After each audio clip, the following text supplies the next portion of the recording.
Good morning, ma'am. Good morning, Aisha. How are you, dear? I'm fine, ma'am. How are you? I'm fine, thank you. I'm really sorry. Actually, I started the class a bit late. No As problem. my bus was late today. I'm really sorry. No problem, ma'am. Okay, so students, in the first half, we are going to have a lecture. In the second half, we are going to have a test. Is everyone able to see it? Is AC working? Okay, students, as you do know, in our last lecture, we were having a look at IS2. IS2 is about inventory.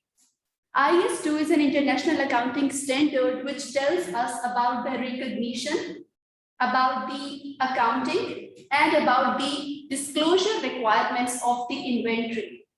What is an inventory? Inventory is a current asset which is used in the organization to earn economic resources. Current assets are so much. There are so many current assets which are used in the organization. But the basic characteristic which is attached to all these current assets is that they will be used within 12 months in order to earn economic resources in the organization. Inventory is one of the common current asset which is used regularly in order to generate benefits in the organization. Inventory is a name given to all those assets which are brought in the organization in order to resale for the purpose of earning revenue. Inventory is going to be sold regularly in the business in order to generate economic benefits. So whatever other assets you are bringing in the organization, but the major purpose is not to sell them to earn revenue, are not going to be categorized as inventories. So inventories are all those assets which will be used in the organization regularly for the purpose of resale in order to generate benefits. And in financial accounting, IS2 is the one which deals with recognition, derecognition, and disclosure requirements regarding inventory. Now, the topic with which we are going to start today will be very much similar to the yesterday's lecture of management accounting. In yesterday's lecture of management accounting, we had learned about 3 methods of valuing inventory. Those were FIFO, LIFO, and FCO. Over here also, as per IS2, we are going to learn those methods. But LIFO is not included in our today's discussion. Why? Because it is not valued by HMRC as well as IASP. Both the organizations are not valuing LIFO because they feel that it is not that much beneficial. So that is why we are going to skip LIFO. It is not present in your book as well, and it is not used by so many organizations around us. So today we are going to start with methods of calculating the cost of inventory. This is the same as methods of valuing inventory. So as you can see, they have given us 3 methods: unit cost, FIFO, and FCO. Unit cost is the one in which we do take the direct and indirect costs related to any item of an inventory. And we do calculate the full cost of an inventory, and we do calculate the selling price of an inventory on the basis of that cost. Then FIFO, first in, first out method. This is the one which we had discussed yesterday. We are going to value the inventory on the basis of first inventory being delivered to our warehouse. Once that is going to be expired, then the turn of the other item of an inventory does come. Then the third method, average cost method. In that one, we are going to take the average cost of all the inventory which is present in our warehouse. Got it? So let's see what your book says. First method is unit cost. Key points to consider. This is the actual cost of purchasing identifiable units of inventory. Only used when the items of inventory are individually distinguishable and of high value.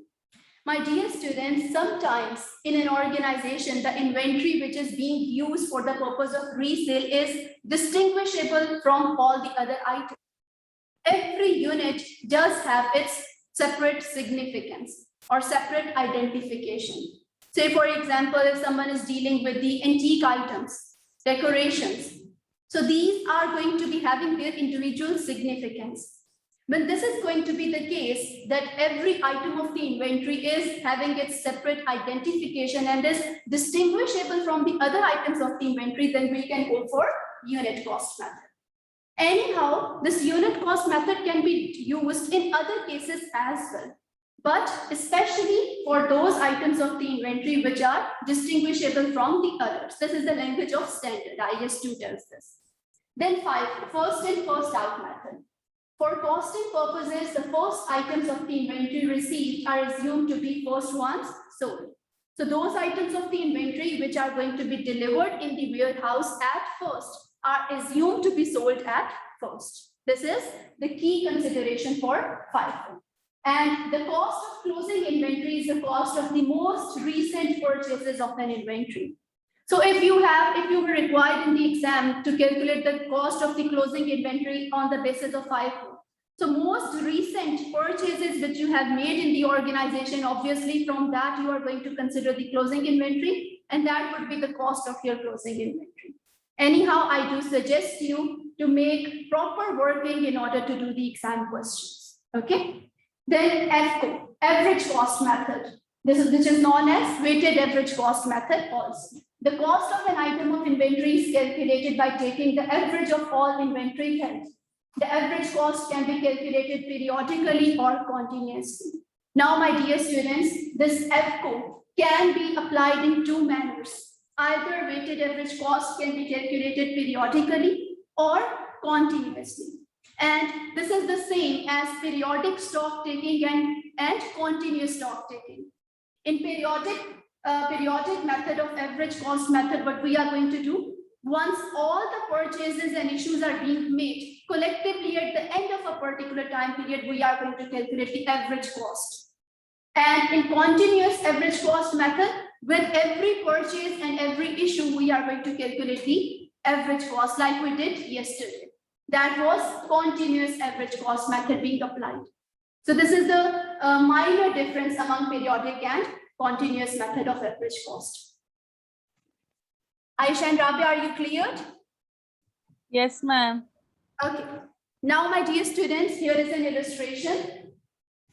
The requirement of the question is A. Calculate the value of the closing inventory at the end of the first week of trading using the following inventory valuation methods. FIFO, periodic weighted average cost, and continuous weighted average cost. These two are FCO by themselves, two separate types of FCO. Now we are going to look how we can apply it, so it will be the revision of your yesterday's lecture too. B part, prepare the statement of profit or loss, sales revenue, cost of sales, gross profit for the first week of trading using each method of inventory valuation. We do know that after valuing the inventory, finally we do post them in statement of profit or loss and statement of financial position. So they are asking us about the final recognition of this calculated inventory in our statement of profit or loss too. So they are simply asking about the calculation of sales minus cost of sales and to calculate the gross profit margin under all the three methods. And you will see that the cost of closing inventory, cost of sales in all the three methods will be different. Minor difference will be there, but still they will be different from each other. So let's start doing. Mariam, are you able to see it? Let me just zoom in.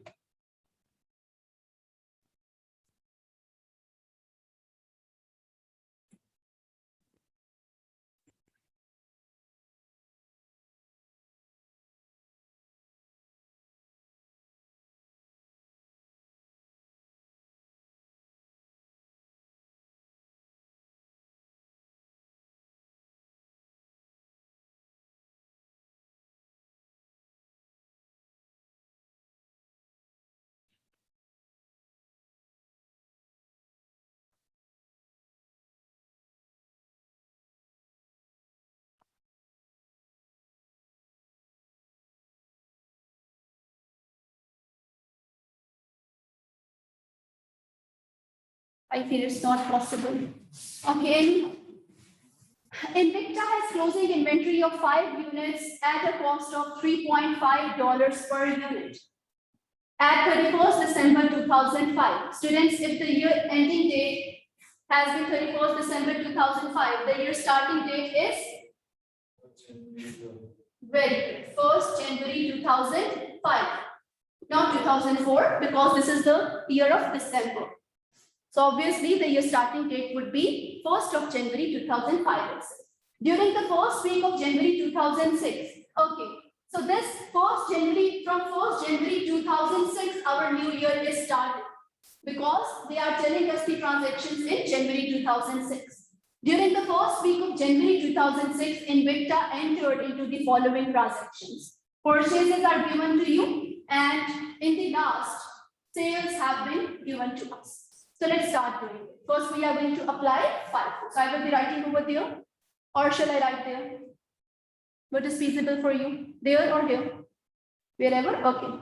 Okay, now students, we are going to make 3 columns. Which 3 columns, Maria? Receipts. Receipts. And balance. No. Receipts, then issues. And then the third column is balance, for balance. Okay, now students, there is an opening inventory for us. The balance at 31st December 2005 will become the opening inventory for 2006. So we do have balance brought down. How much it is? Samiha, how much it is? 3.50. How many units of inventory were there? 5 units. So how much is the total cost? 17.5. Clear, everyone? Is everyone clear up till here? Okay, then students start seeing purchases. The first purchase have been made on 2nd January. On 2nd January, 5 units have been purchased for $4 per unit. So we are going to write the purchases. January 2nd, how much were these? 5 units at $4. So how much in total? 20. The balance we have to brought forward. 5 units multiplied by 3.5, it has been $17.5. And the recent purchase of 5 units multiplied by $4 is equal to 20. Please make sure that you are understanding every step. Then students, on 4th January, again we had made purchases, 5 units at $5 per unit. So January 4, we have purchased 5 units again at the rate of 5. And the total cost is $25. Now we are going to bring forward the balance. 5 units at 3.5. Total cost 17.5. Then 5 units at $4. $20 total cost, and our most recent purchase of 5 units at $5, that is 25. Please make sure that if there is any sale in between, you are identifying that too. In this case, the units have been sold on 5th January. So after 4th January, 5th January is coming. So before to recording the purchases on 6th January, we have to record these sales or issues. So how many these sales were there? 7 units for $10. Now 7 units have to be sold. So first, these 5 units are going to be used, and then second, 2 units are going to be used from this second purchase of the inventory. So first, 5 units are going to be used at 3.5. How much total cost? 17.5. Then from this 5, remaining 2 units are going to be sold. So 2 units at $4. So it will be 8. Now remaining balance is going to be written apart. Out of this 5, how many have been used? 2 have been used. So the remaining balance is 3 units at 4. So total cost is 12, and remaining these 5 units at $5. 25. Mariam, are you clear? Okay, then on 6th January, again the purchases have been made 5 units at $5.5 per unit. So January 6 purchases 5 units at 5.5. How much is the total cost? Sorry? 27.5. Now write the balance. 3 multiplied by 4. 12. 5 multiplied by 5. 25. And our most recent purchase of 5 multiplied by 5.5 is 27.5. So my dear students, Afa, can you please tell me that what is the value of the closing inventory now here?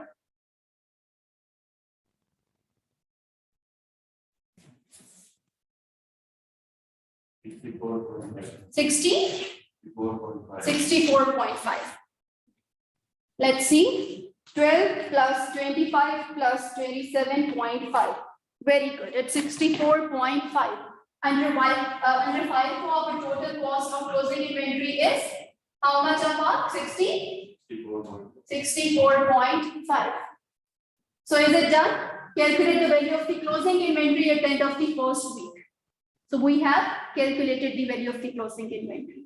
This is the value of the closing inventory. Now let's see this part together also. In statement of profit or loss, when we have to write the amount of sales and the cost of sales, on the basis of these calculations, we have to write it on the basis of FIFO first. So how do we calculate the things in our statement of profit or loss? Sales, then minus cost of sales. Under cost of sales, what do we have? Opening inventory at purchases minus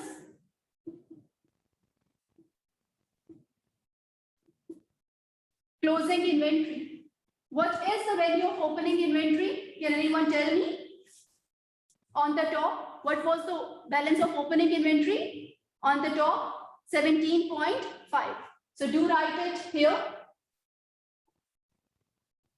What has been the value of purchases during the year? Do add all these purchases. 20 plus 25 plus 27.5. How much are these? 67.5. And what has been the value of closing inventory? 64.5. So this will be our cost of sales. So in the inner column, we have done the calculations. How much it is, students?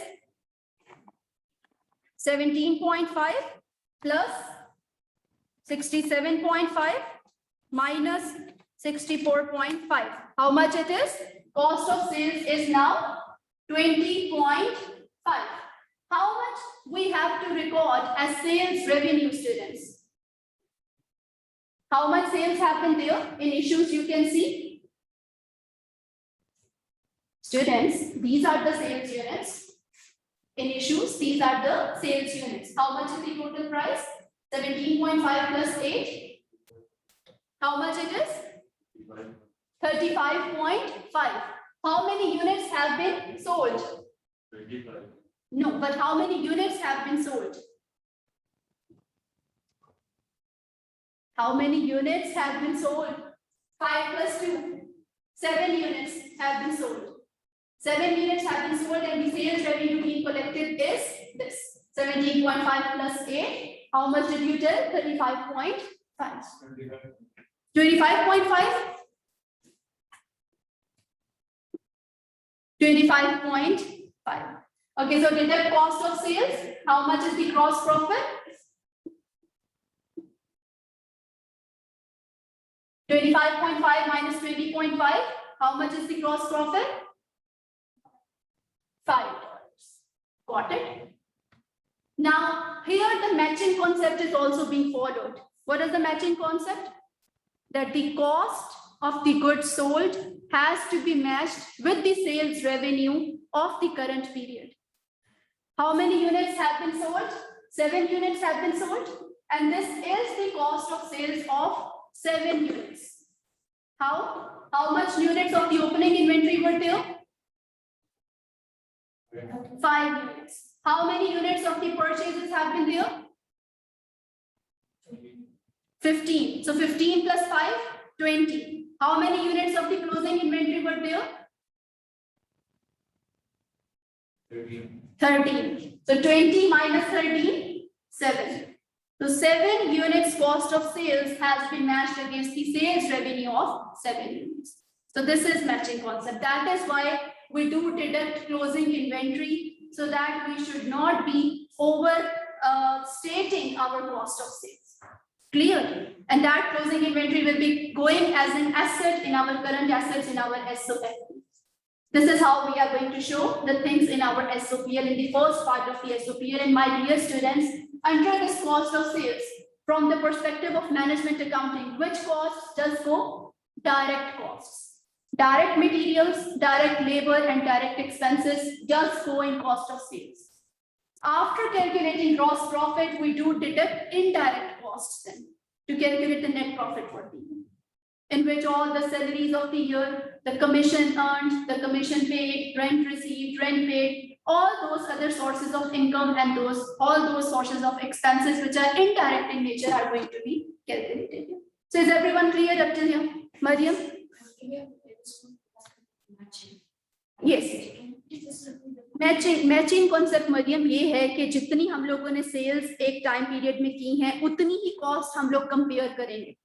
अगर हम लोग sales कर रहे हैं 10 units की, जबकि cost हम compare कर रहे हैं 20 यूनिट्स की, इसका मतलब ये है कि हम लोगों का ग्रॉस प्रॉफिट जो कैलकुलेट किया वो सही है ही नहीं. कॉस्ट हमें उतनी ही कंपेयर करनी है जितनी की हम लोगों ने सेल्स भी की हैं, तभी सही वाला ग्रॉस प्रॉफिट आएगा ना हमारे सामने. तो कॉस्ट ऑफ सेल्स अगर हम 20 यूनिट्स की कर रहे हैं जबकि सेल्स हमारी सिर्फ 10 यूनिट्स की हुई हैं, तो फिर उसका फायदा नहीं है. सेल्स हमारी कितनी हुई है? बिल्कुल, sales have been 7 units. So the 7 units cost has to be compared to the sales revenue of the 7 units. So sales revenue in total has been 17.5 plus 8. So it is written over there. Then we have calculated the cost of sales for these 7 units. Opening inventory के कितने units थे? 17. Opening inventory के units. Units have been 5. 5 units plus all the purchases units. 5 plus 5 plus 5. So 5 plus 15 minus closing inventory units. 5 plus 5, 10 plus 3, 13. So this will be 7 units. So when we are making this calculation, we are making sure that we are calculating the cost of sales for the 7 units. Got it? So that is why we do make this calculation and we do deduct the closing inventory. The closing inventory जब अगले साल cell होगी तो फिर इसकी cost compare होगी sales revenue के साथ. Clear everyone? Okay, now students, we are going to apply the second method, that is periodic weighted average cost.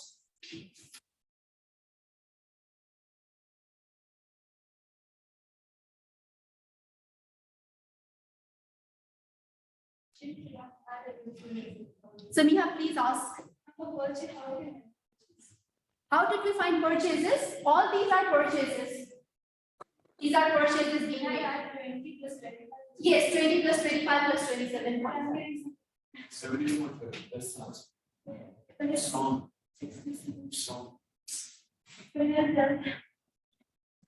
Who gave me these calculations? Very bad. So it has been done as wrong. So whatever is right, please write over here. The purchases are 20 plus 25 plus 27.5. 72.5 purchases are there. Who told me first? Is it? Very bad. Okay, so 20, 72.5. Are all the other things right? Closing inventory value is right. So 72.5 plus 17.5 minus 64.5. It's 25.5. And what about the sales?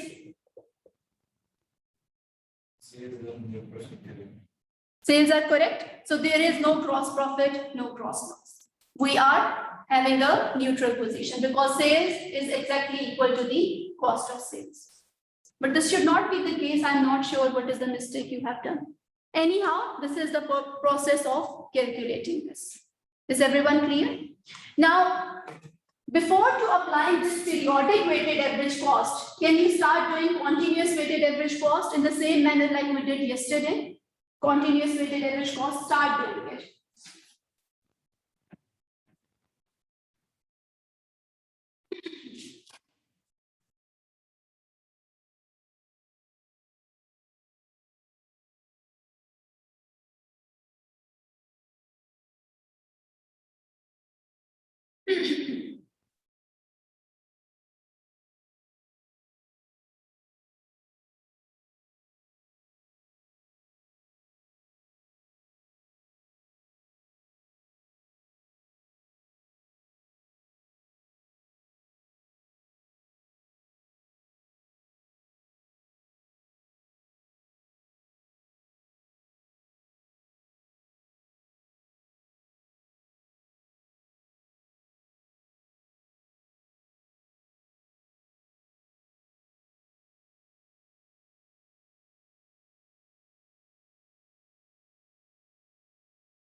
Yes, dear.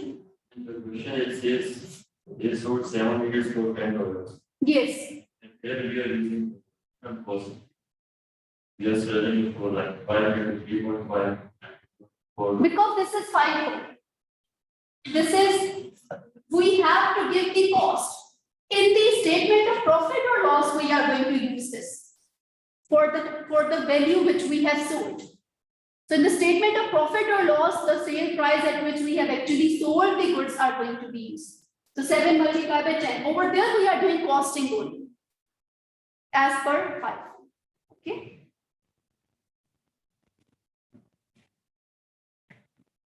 Like in the statement of profit or loss, 7 units have been sold for 10 per unit. So look, this was a mistake.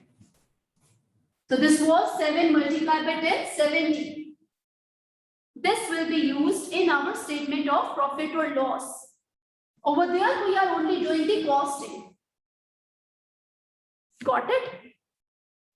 Over there, जब हम लोग actually sales करेंगे तो उस sales price को हम लोग use करेंगे. The goods have been actually sold for $10 per unit. So that is going to be our sales revenue in every case. That is for the costing purpose only. Okay, the receipts and issues.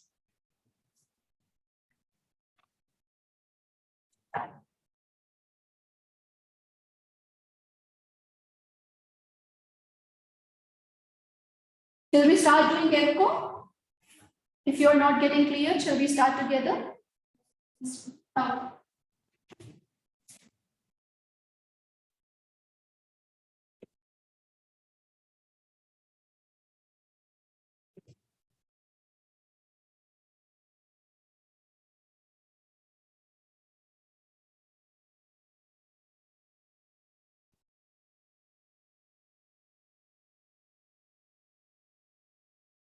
First students, Invicta has closing inventory of 5 units at the cost of 3.5 per unit. So our balance brought down is the same. How much balance it is? 5 units at $3.5. How much it is? $17.5.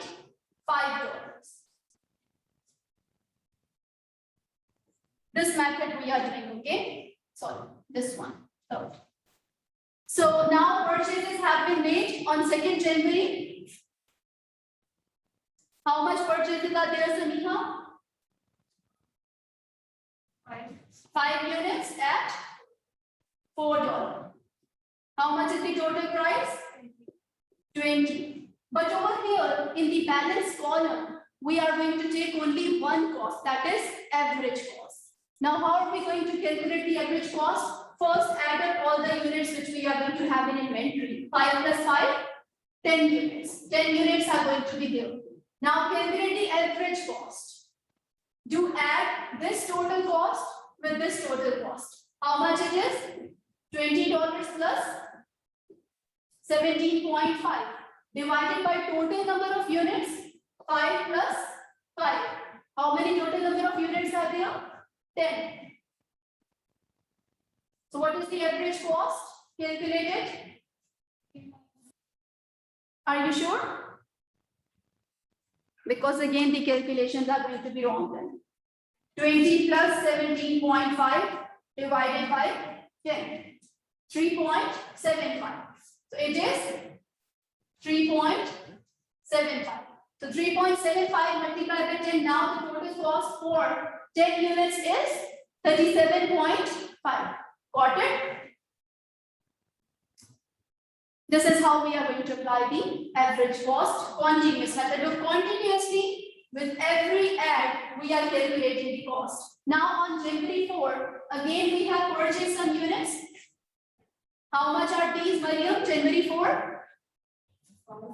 5 units at $5. So total price is 25. Now see how many total units we will be having now in inventory. 10 plus 5.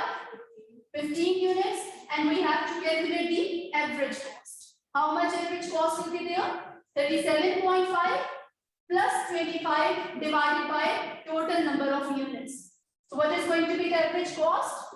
37.5 plus 25 divided by total number of units are 15. What is the average cost now? 37.5 plus 25 divided by 15. So it is 4.17. 4.17. 4.17 multiplied by 15. 62.55. Got it? Now on January 5, we do have sales. On January 5, we have made the sales for 7 units. Out of those 15 units, 7 are going to be consumed. What price we are going to take? 4.17. 4.17. How much it will be? 7 multiplied by 4.17. 29.19. Got it? How much remaining balance will be there? 8. 8 units are going to be there. 15 are consumed at 4.17. So 4.17 multiplied by 8, 33.36. Now students, on 6th January again the purchases have been made. How much are these? 5 units at $5.5. So 27.5. 27.5 is going to be there. Now again calculate the average cost. How many units in the inventory are there? 8 plus 5, 13 units. Multiply by average cost, 33.36 plus 27.5 divided by total number of units, 13. Is it? So what is the average cost? 33.36 plus 27.5 divided by 13. So 4.68 is the average price now. So 4.68 multiplied by 13 is 60.84. Got it? This is continuous average cost method. Is everyone having the concept now? Mariam, are you clear? So this is how we are going to apply the average continuous method. Now come to the periodic weighted average cost. As in this scenario, we can see that all the purchases and sales are in front of us. This periodic average cost method is going to be applied at the end of the year only, when all the purchases and sales are in front of us. So how many total units of inventory do we have at the end of the year? This starting point plus this and this. How much total are these? Start calculating.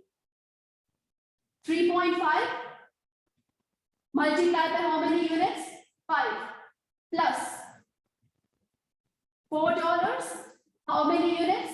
5 plus $5 for how many units? 5 units plus the last one. 5.5 multiplied by how many units? 5 units. So this is the total of inventory which we do have at the end of the year, divided by how many units were in total? 5 plus 5 plus 5 plus 5. 20 units. Is it?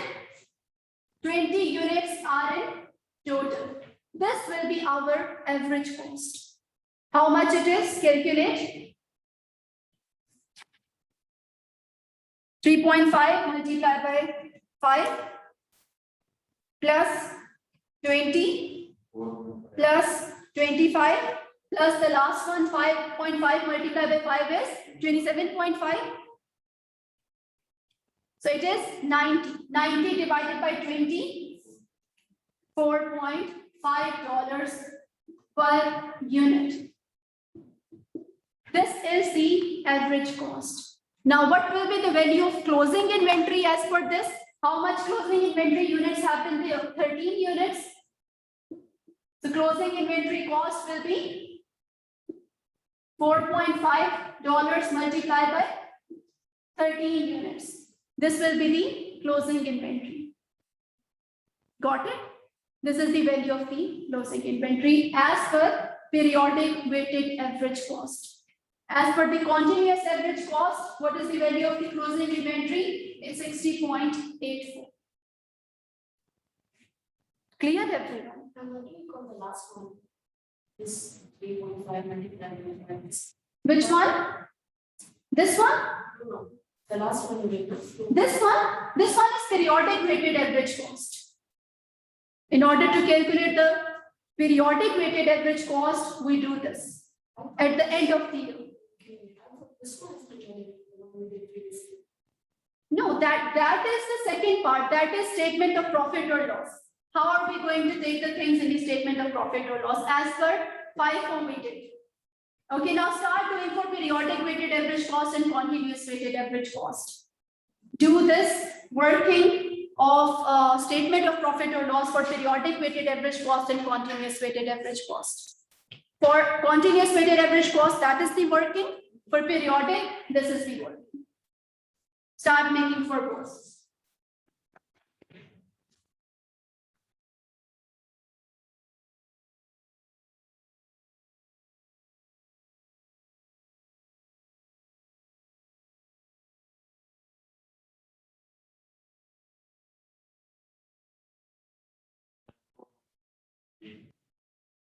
With 13, that is the value of the closing inventory. Closing inventory units have been 13, and the periodic weighted average cost, which we have calculated, is $4.5 per unit.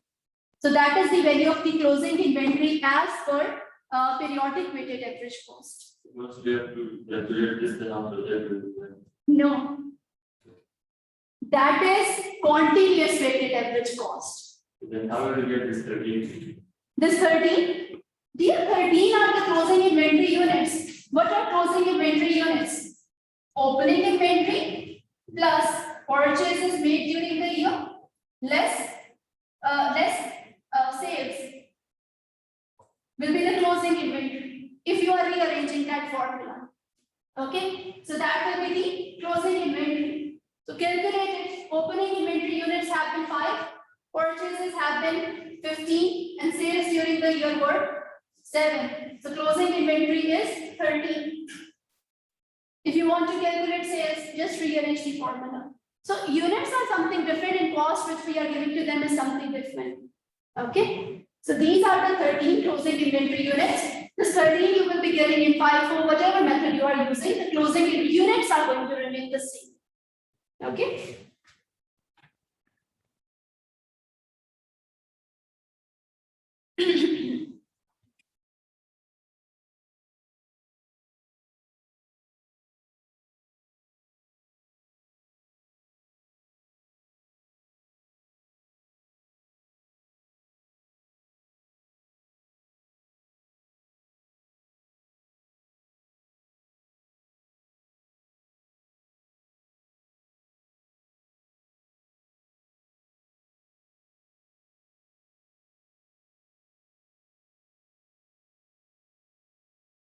Okay, so AFA for continuous weighted average cost, how much sales are there?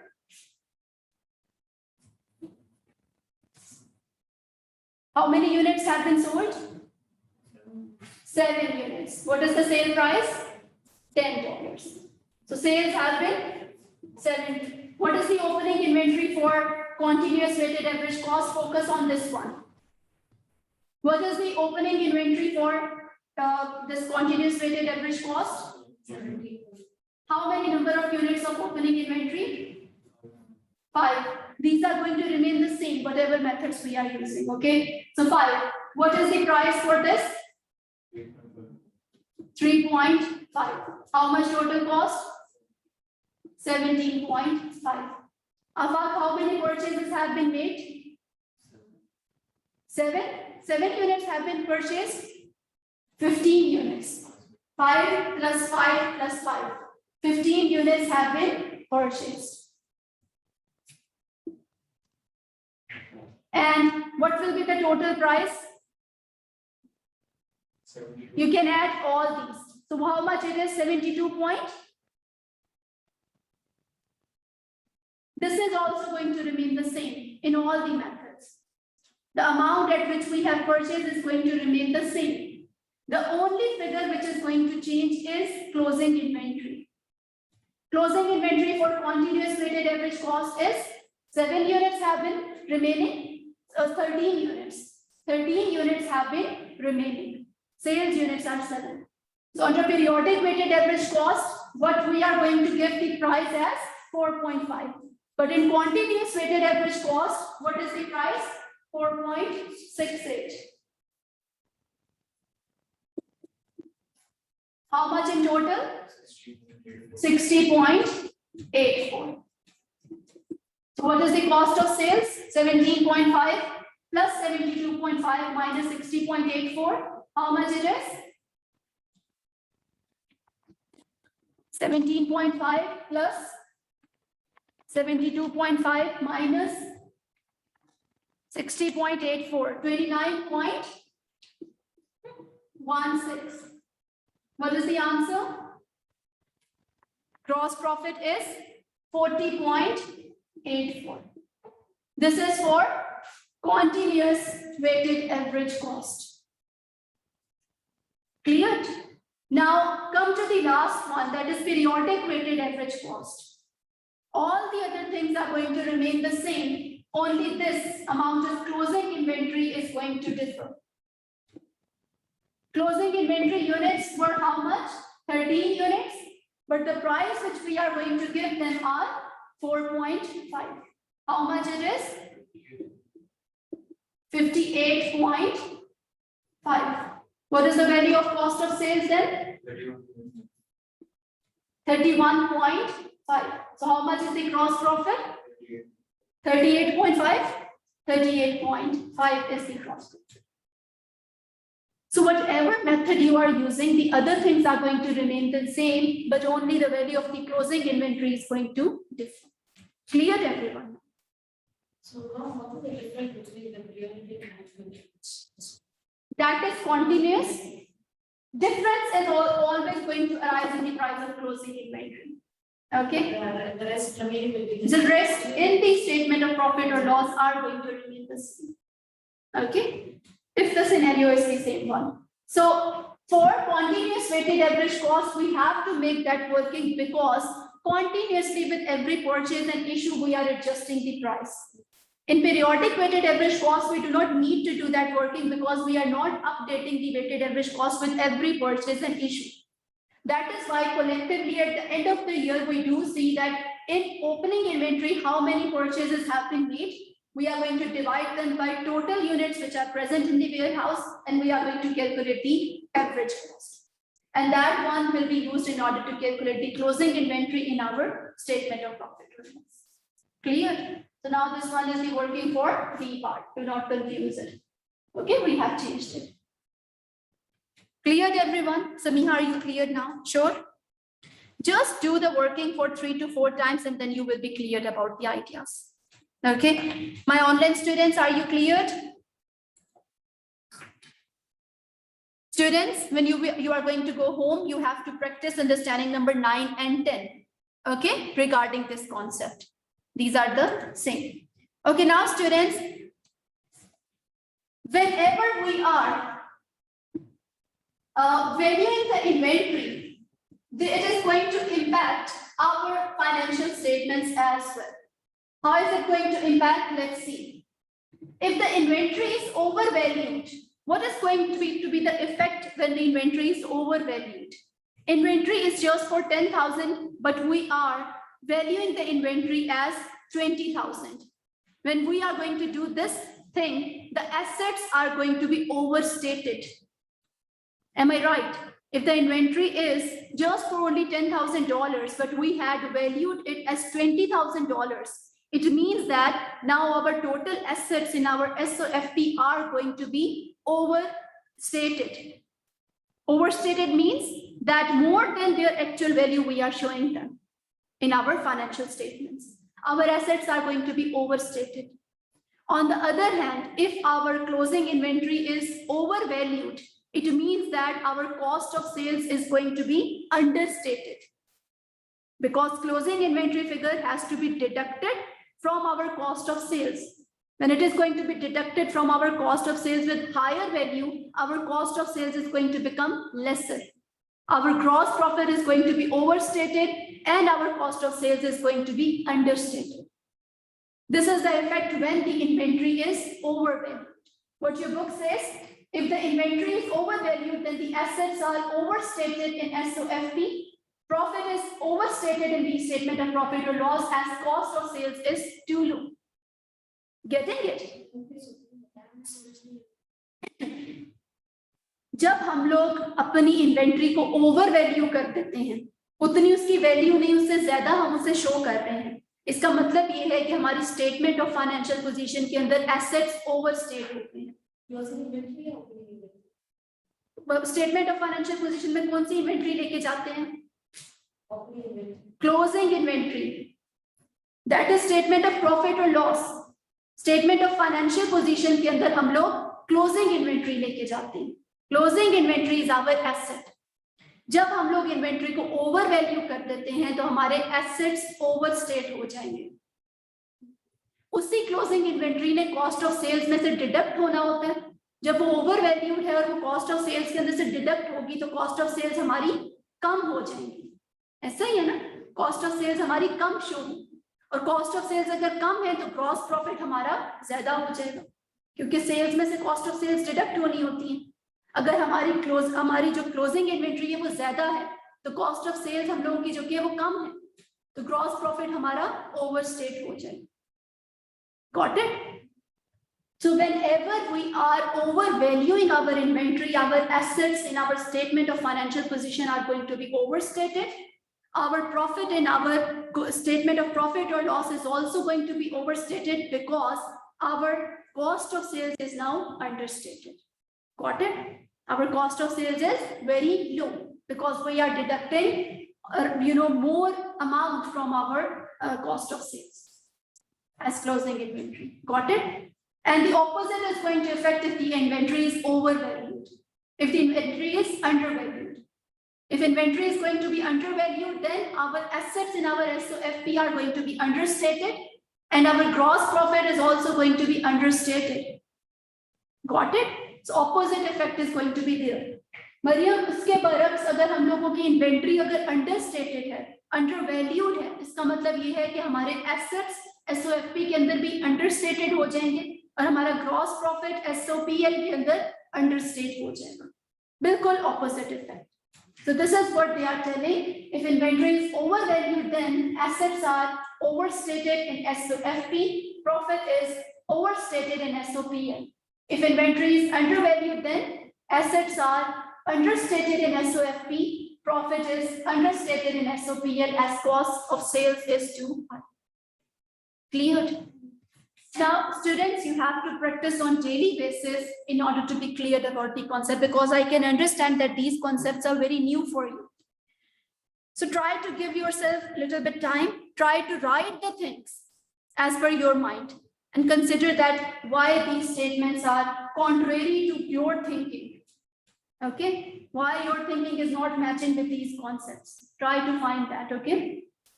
अपने आप से questions करने की आदत बनाएं. Okay, now students, period end versus continuous inventory records. This is the same as periodic stock taking and the continuous stock taking. So yesterday we had discussed, today only we are going to read it about the merits and demerits. So the merits of continuous inventory records are as follows. There is a better information for inventory control. Excessive buildup of certain lines of inventory whilst having insufficient inventory of other lines is avoided. Less work is needed to calculate inventory at the end of the accounting period. Since we are going to take the stock at continuous basis, we are continuously valuing our inventory. That is why the burden at the end of the year is obviously going to be low. Our records are going to be updated since with every purchase and sales, we are valuing the inventory. Then what are the merits of period and inventory records? So they are cheaper in most situations than the cost of maintaining continuous inventory records. Since we are going to cost the inventory only at the end of the period, that is why we are going to hold lesser costs. We are going to have lesser administration costs for making the records. Then even if there is a continuous inventory record, there will be a need to check the accuracy of the information recorded by having a physical check of some of the inventory lines. तो जब आप लोग जिस तरह auditor बनते हो, जैसे मैंने बताया कि आप लोग जो भी मेथड यूज कर रहे हो, you have to check the inventory, physical inventory, that whether it is matching with your records or not. So you are going to continuously reconcile your records with the physical inventory which is present in your warehouse. So whichever method you are using. Now students, with this we have completed our chapter regarding inventory. Okay. Now please make sure that you are clear about this concept. Maybe I would not have revised this concept for you because yesterday you were getting confused in these methods. That is why I thought that it's better if we are going to do it in financial accounting as well. So now please revise it from your home. Now a very important chapter we are going to start, that is IS 16. Now you are big students, so you have to memorize the names of the standards as well. The standard relating to the inventory is IS2, and the standard related to the non-current assets, tangible ones, is IS16. IS16 is one of the standards which deals with the recognition, derecognition, and disclosure requirements of the non-current tangible assets. What are non-current assets, students? All those assets which will be used for the period of more than 12 months in the organization. They will be used in the organization in order to earn economic benefits. They are used in the organization and are not purchased for the purpose of resale in an ordinary course of the business. Under non-current assets, we have two major classifications. Do you remember? Tangible non-current assets and intangible non-current assets. Tangible non-current assets are those which do have physical existence.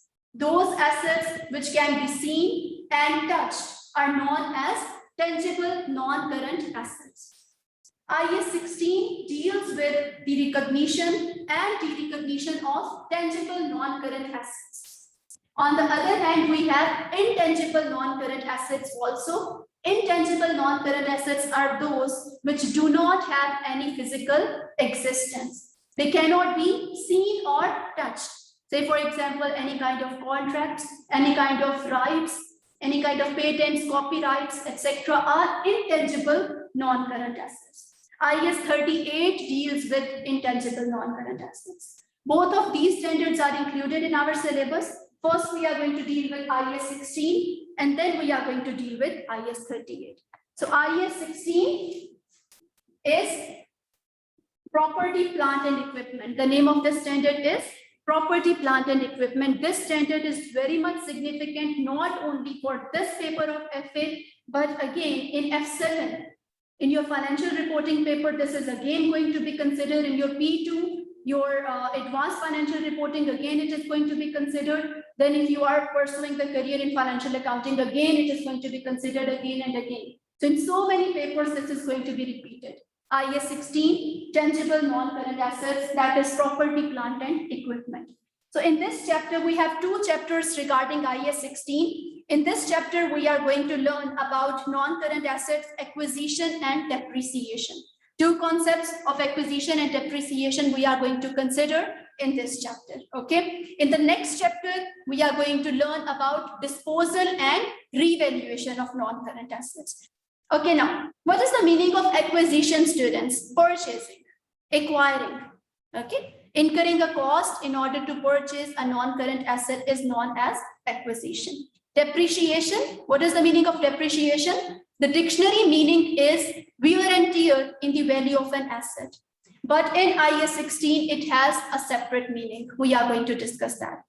So now in this chapter, students, we are going to learn about the purchase of the non-current asset, measuring its cost and record its purchase. We are going to learn about use of non-current assets in the business when they are going to start to depreciate. We are going to learn two methods of depreciation, that is straight line and reducing balance method. And we are going to learn how to record depreciation charge in our books of accounts. Clear? So this is an overview. Now, students, what are non-current assets? As I've told you so many times, non-current assets are those assets which are going to be used for more than 12 months in the organization. They are going to be held in the business not for the purpose of resale. They are not going to be resold in the ordinary course of the business. We are going to use them in the organization in order to earn the economic benefits. The budget which we are going to confine for the non-current asset is comparatively larger as compared to the current assets. So what your book says, non-current assets are distinguished from current assets because they are long-term in nature, are not normally acquired for resale, could be tangible or intangible, are used to generate income directly or indirectly for a business, are not normally liquid assets. What are liquid assets? Those assets which are already in the form of cash or can be easily converted into the cash. Like say, for example, cash is the liquid asset, marketable securities, any kind of bonds, loan notes, these are liquid assets, which are readily available for sale and can be readily converted into the cash. So those are liquid assets. So non-current assets are not liquid assets. Whenever we do want to sell them, we have to find the market for their selling. So these are non-current assets. Anyhow, we had discussed it in detail in our starting lectures, if you are going to recall. We had discussed about the difference between capital and revenue expenditure also. Do you remember, students? Do you remember? In our starting lectures, we have slides also for that. In our starting lectures, we have discussed about capital and revenue expenditures. In context of property, plant, and equipment, all those costs which we are incurring in order to purchase a non-current asset are known as capital expenditures. All those expenditures which we are incurring on the non-current assets in order to enhance their capacity of earning are known as capital expenditures. तमाम तर वो अखराजात जो कि हम कर रहे हैं assets को परचेज करने के लिए और एसेट्स को परचेज करने के बाद कोई ऐसा खर्चा जो कि हम कर रहे हैं उनकी अर्निंग कैपेसिटी बढ़ाने के लिए वो कैपिटल एक्सपेंडिचर कहलाएगा. Say for example, I do purchase this seat. This is a non-current asset for this organization maybe. So this is the non-current asset. The cost which I'm incurring to purchase this seat will be capital expenditure for me. Further, I feel that in this year we should be adding one more rack for books as well. Now, by adding one more rack, it is going to enhance the earning capacity of this seat. So since that is enhancing the earning capacity, I am adding something to it, it is also going to be the capital expenditure. But in context of revenue expenditures, as per non-current assets, if we are doing any further expenditure on the asset, which is just maintaining the earning capacity, it will be a revenue expenditure.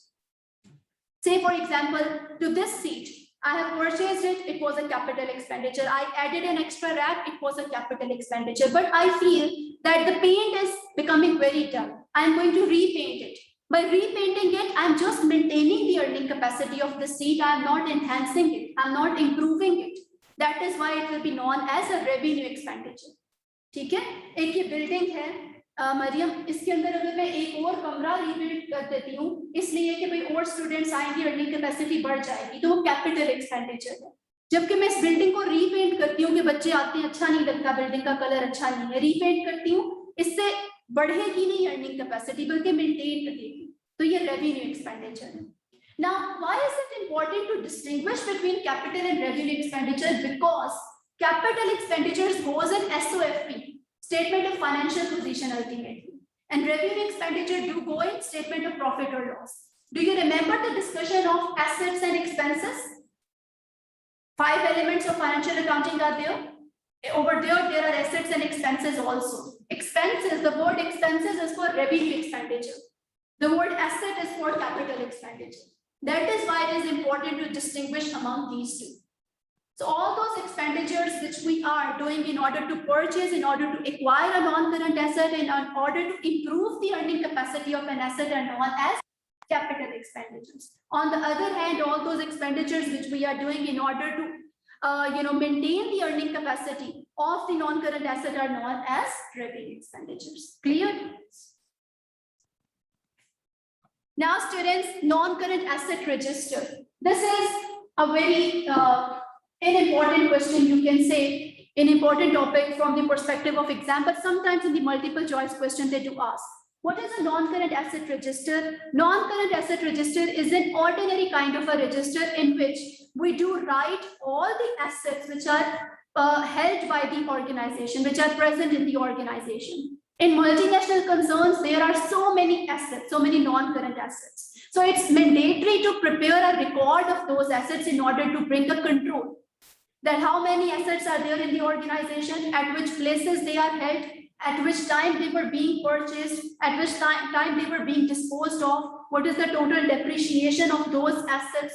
All those things we are just going to record in those non-current assets registers. So these are not the part of the double entry system. Okay, these are not the part of the double entry records, but still for the control purposes, so that we can avoid any kind of discrepancy or any kind of theft or any kind of loss, we just maintain these non-current assets registers. So we are going to add the details like cost, date of purchase, description of the asset, reference number, location of the asset, depreciation method, expected useful life, carrying amount. What is a carrying amount? We are going to discuss about this concept. So these are the non-current assets registers. Now students, step into the IS 16. We have discussed that all those costs which we are incurring on an asset to purchase it and in order to enhance its earning capacity are capital expenditures. Now, IS 16 tells us that which things are going to be included in the cost of a non-current asset. हम लोगों ने asset purchase किया और उसकी cost जो कि वो हम लोगों ने SOFP के अंदर लेके जानी है, हमने कितनी प्राइस पे उसको परचेज किया है, उसकी टोटल कॉस्ट में क्या क्या चीजें इंक्लूड होंगी वो IS 16 हमें बताता है. Generally, IS 16 tells us that the cost of an asset includes its purchase price plus all the expenditures which were necessary to bring the asset at its present location and condition. This is the language of IS 16 itself. IS 16 हमें ये कहता है कि हम लोगों ने cost के अंदर एसेट की परचेज प्राइस लेके जानी है, उसके साथ ही साथ तमाम तर वो कॉस्ट लेकर जानी है जो कि जरूरी थी उसका काम चलाने के लिए और उसको वर्किंग कंडीशन के ऊपर लाने के लिए.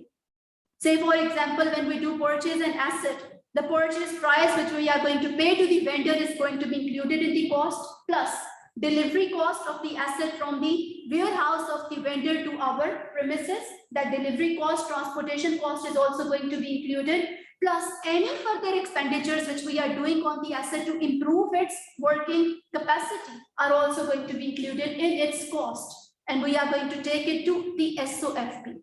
Got it? So IS 16 tells us that we are going to include these costs in the cost, prices in the cost of an asset: purchase price, delivery cost, legal fees.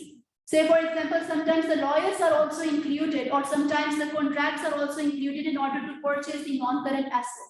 That legal fees beared in order to bring the asset to our present location is also going to be included as the capital expenditure. Then subsequent expenditure which enhances the asset, that is improvement cost. Like I have given you the example of the seat. When we are doing these separate expenditures for enhancing the working capacity of the asset, that will also be included in the cost. And trial and testing cost, because without trial and test, we would not be able to use the asset. Now, my dear students, in the multiple choice questions, so many times this question is being asked. They will be giving you certain costs in front of you, and you have to identify that which cost will be included in the cost of a non-current asset. Standard does tell us that these costs are going to be excluded from the cost of an asset. These costs are also going to be incurred on the asset, but these will be written off in the statement of profit or loss as our expenses. We are not going to make them the part of the cost of the non-current asset in our SOFP. Which costs are these? Repairs, renewals, repainting, administration, general overheads, training costs, or wastage. Over here, the wastage is normal wastage, not the abnormal one. Got it? So in exam, अगर वो आपको ये cost दें, तो आप लोगों ने इनको part बनाना है, cost का capital expenditure identify करना है, जबकि ये cost written off हो जाएंगी statement of profit or loss में as the normal expenses. These will not become the part of the cost of an asset. We are not going to take these costs in our SOFP. Clear, everyone? Okay, now students come to the double entry when we do purchase a non-current asset. In that handout also which I had been given to you, over there also I have included this entry. So whenever we are going to purchase or acquire a non-current asset, what is an accounting entry for that?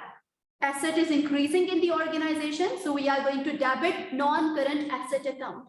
Other asset, cash is decreasing in the asset. If we are purchasing the non-current asset for cash, that is why we are going to credit cash. If we are paying the transaction by check, then we are going to credit bank. If we are purchasing a non-current asset on credit, then we are going to credit payables. So non-current assets account is going to be debited. Bank, cash, or payables are going to be credited. This is an accounting entry which we are going to at the time of the purchase of a non-current asset. Got it, students? Now, What is the price which we need to write in front of this accounting entry? That is the cost. Total cost which we have identified in our last slide. That cost is going to be written. Now, once the asset is being purchased, in future we are doing some expenditure on it in order to improve its earning capacity. Then same accounting entry is going to be passed. Whatever capital expenditure is going to be done in future also, in order to improve that same non-current asset, the same accounting entry is going to be passed. Debit non-current asset account, credit, cash, bank or payments. Got it? So let's see what they say. The correct double entry to record the purchase is debit non-current asset, credit, bank, cash or payables. A separate cost account should be kept for each category of non-current asset, that is motor vehicles, fixtures and fittings. Since IAS 16 is dealing with property, plant and equipment, so we are over here primarily discussing the property, plant and equipment, but whatever asset is going to be purchased, separate accounting entry is going to be passed for that, and they are going to be accounted in separate ledgers. If motor vehicles are purchased, make separate ledger for that. If furniture or fixture is being purchased, make a separate ledger for that. So whatever category of the asset is being purchased, we have to make the separate accounting entry for that. Now students, here is an illustration. The requirement of the question is, what amount should be capitalized as land and buildings and motor vehicles?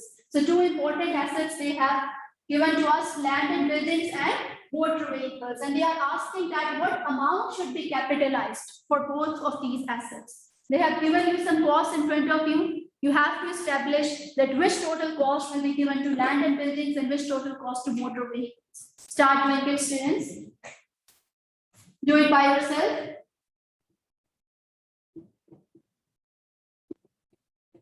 We have learned that which costs are going to be included in the cost of a non-current asset. Now, according to that, start doing it.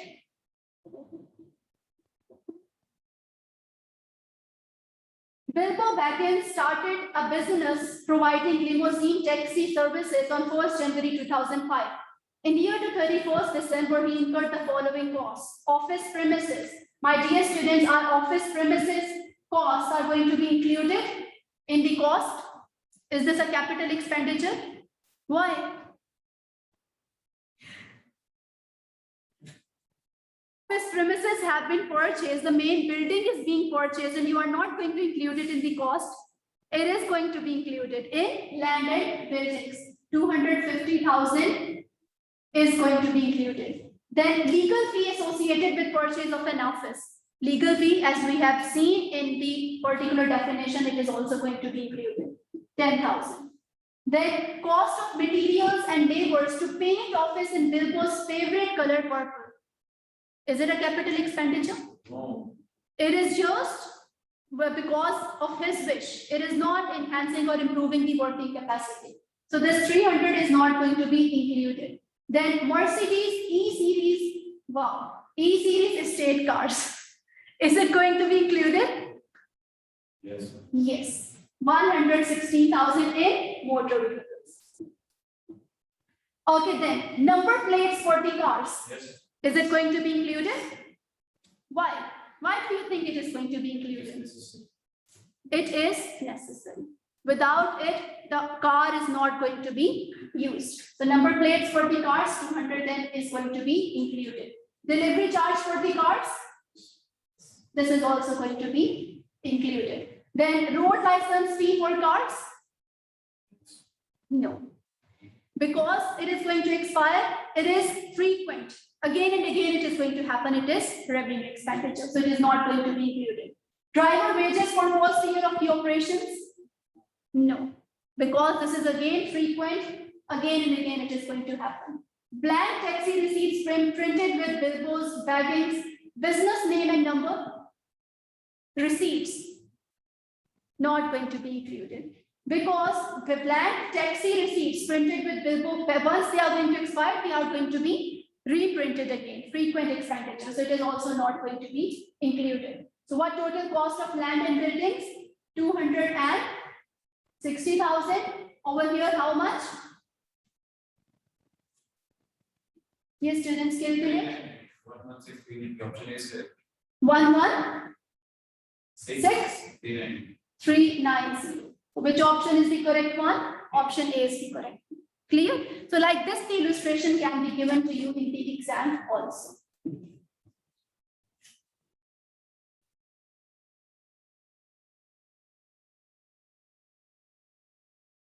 Okay, now students, let's start discussing about the concept of depreciation. The dictionary meaning, or any lay person, the meaning which is going to be told by the layman or the person who is not having a knowledge of financial accounting, will be a wear and tear in the value of an asset is depreciation. With the usage of an asset, because the value of the asset decreases, that decrease in the value is known as depreciation. But as a financial accountant, you must say that depreciation is the systematic allocation of the depreciable amount over to the useful life of an asset. When we had studied the concept of assets and expenses, I told you that assets are those things for which we have to take the benefit in the future. But for expenses, the benefit is already expired. In financial accounting, whenever we do take the things to our statement of profit or loss, we do follow the matching concept. We do say that whatever sales revenue is for a particular year, we have to match the costs of that sales revenue in order to calculate the correct amount of gross profit and net profit. So when we purchase an asset, one-off cost is being paid. One-off cost is being paid, but the benefit of those costs is going to be used in so many years in the business. We are going to take the benefit of that one-off cost for so many years in the business.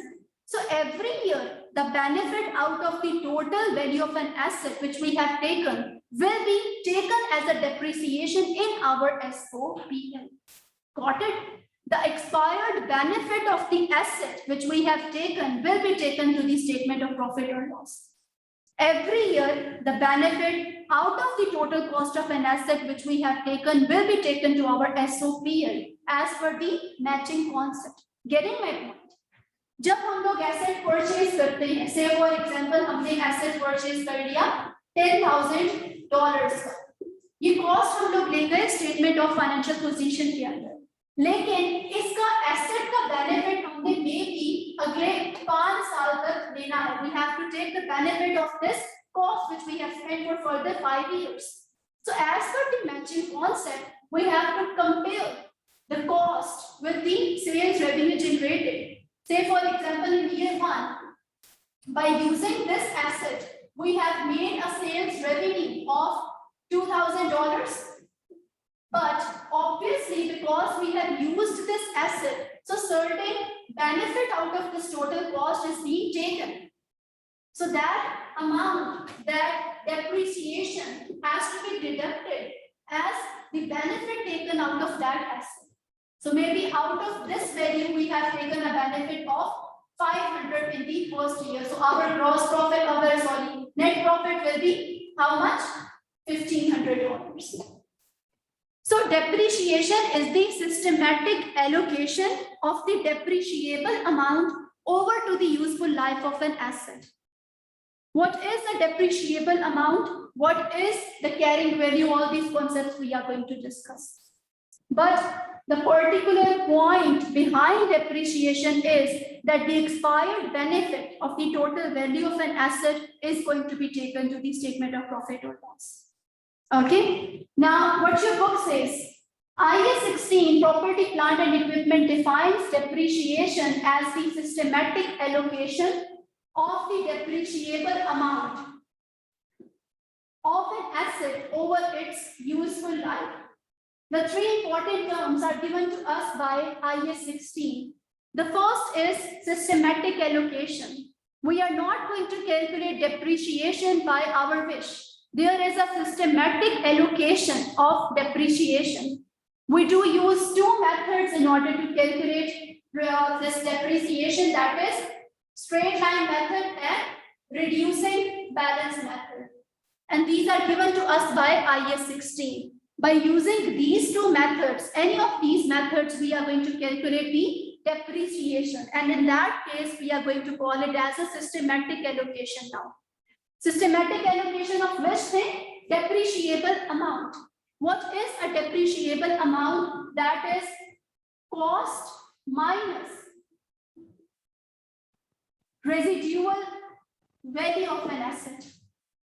The cost at the price which we have purchased an asset and any subsequent expenditures which were held in order to enhance the working capacity of an asset. And we need to deduct its residual value. The value at which an asset can be sold at the end of its useful life is residual value, the scrap value. हम लोग asset को use करने के बाद उसको cell करते हैं ना कबाड़ में, वो कबाड़ में सेल करने के कितने पैसे मिलते हैं, वो रेसिडुअल वैल्यू है. The value at which an asset can be sold at the end of its useful life is known as its residual value. This is also known as scrap value of an asset. Yes, dear. This will decrease by time. The residual value will decrease by time. Yes, the estimates are going to be updated every year. This is going to come in another standard also in accounting estimates. Okay, IS 10. Over there, we are going to learn that accounting estimates regarding residual value are continuously going to be made. Whenever there are going to be changes, we are going to make the changes, but that is not the part of IS 16. Okay, so cost minus residual value is what? It is a depreciable amount.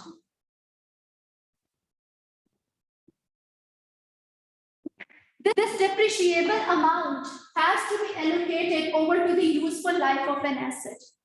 We do estimate the useful life of an asset, that for how many years the asset can be used in the organization in order to generate economic benefits. And over to that useful life, we are going to allocate the amount of the benefit. जब हम लोग asset purchase करते हैं तो हम एक अंदाजा लगा लेते हैं कि 5 या 10 साल ये एसेट यूज होगा, 5 या 10 साल हमने इससे बेनिफिट लेना है. 5 या 10 साल के ऊपर हम उसकी सारी डेप्रिशिएबल अमाउंट को एलोकेट कर देते हैं कि इतना बेनिफिट हमने हर साल उस एसेट से लेना है और वो हम लोग की डेप्रिशिएशन हो जाएगी. Got it? So this is the definition provided to us by IS 16. Now we are going to finish the slide and we are going to have a break. Okay. So in simple terms, depreciation spreads the cost of an asset over the period in which it will be used. Depreciation method matches the cost of using a non-current asset to the revenues generated by the asset over its useful life. This is matching concept. Depreciation must also be matched to the pattern of the use of the asset. Now, my dear students, whatever pattern of the usage of an asset is there, according to that, we are going to use any of these methods.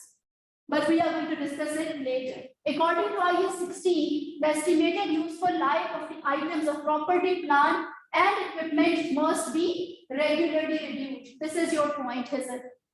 So the useful life and the residual value are estimates which are particularly again and again going to be reviewed and may be changed if method no longer matches the usage of the asset. This is achieved by recording the depreciation charge each year, the effect of which is twofold, the dual effect. Reduce the statement of financial position value of non-current asset by accumulated depreciation to reflect the wearing out, and record the depreciation charge as an expense in the statement of profit or loss to match to the revenue generated by the non-current asset. Now, these 2 points we are going to discuss by today itself. After the break, we are going to start with this slide. In the last 30 minutes, we are going to have a test. Okay, so we are going to finish this topic by today itself. Okay, my online students, we are going to have a break. Yes, ma'am. Okay. Yes, ma'am. Okay. Okay, now let's start doing your test first. We are going to have a test, okay? I will be writing the accounting entries over here. Transactions I will be writing and you have to write the answers to this.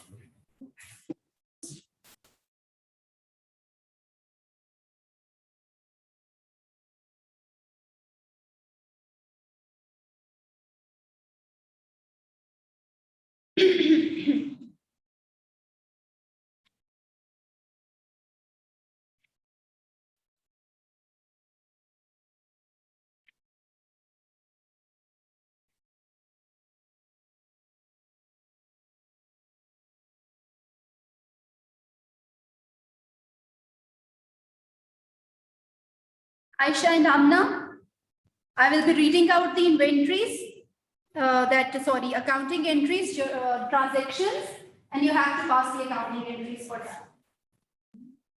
Is everyone ready? Just take out the sheet of papers and over there just write, okay? No need to write the transactions, just write the accounting entries. First one is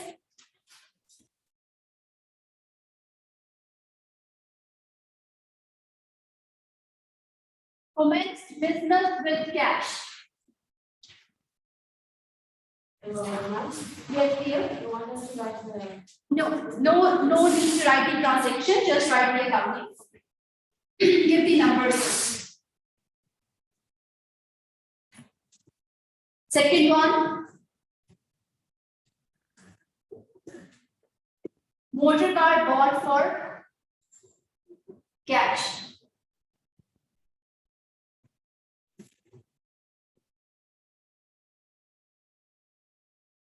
Third, loan obtained in cash.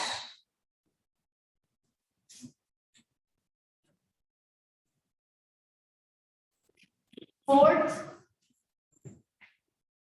goods purchased on cash and on credit.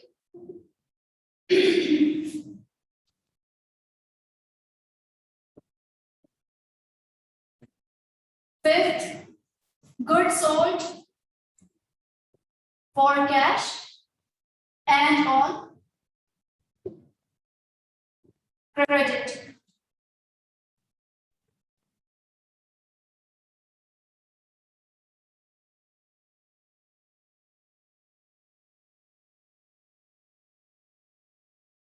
Goods inwards.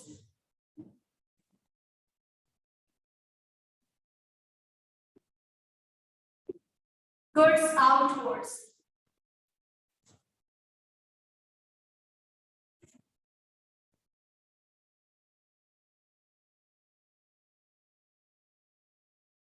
Received payment from receivables.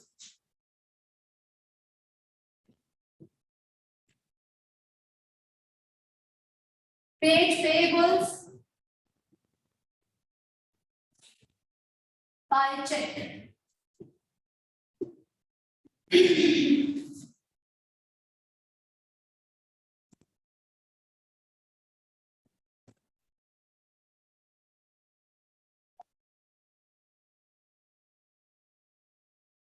Amount transferred to business bank account.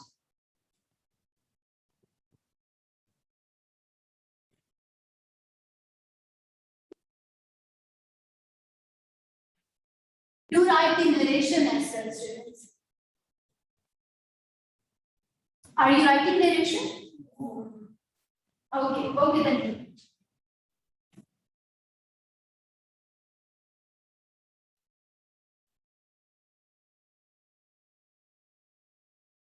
Expenses paid.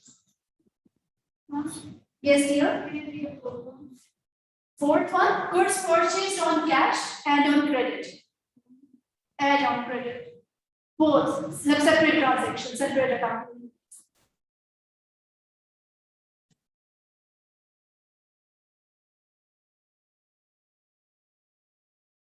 Withdrew cash from business.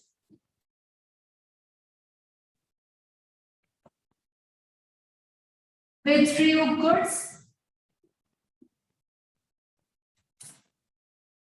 from business.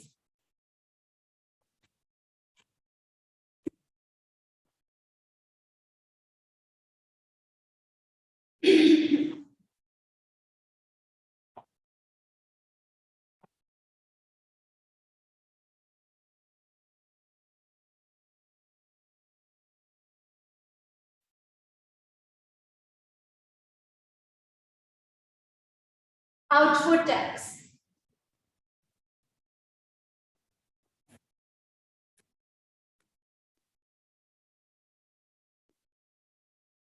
Input tax.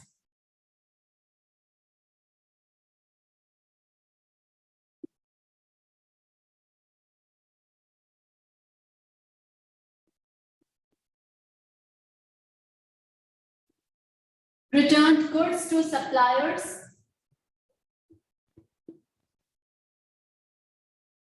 Including sales tax.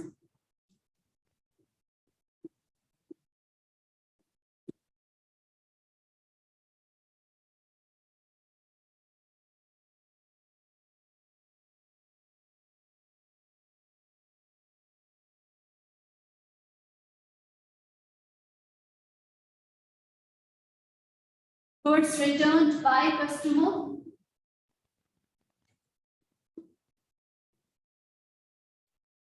Including sales tax.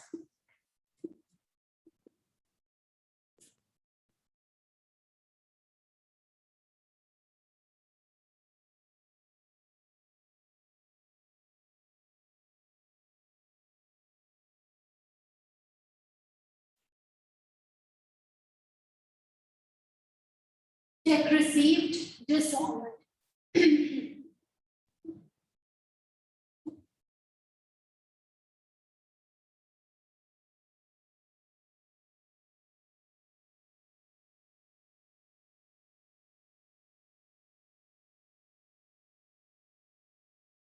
Paid local business tax by check.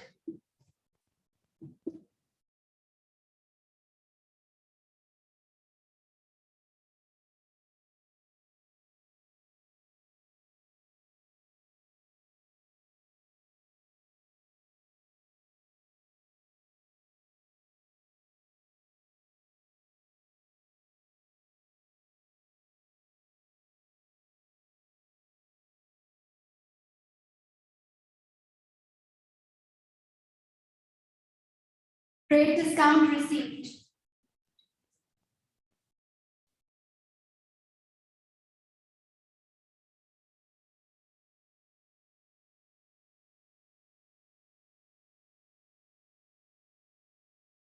Trade discount allowed.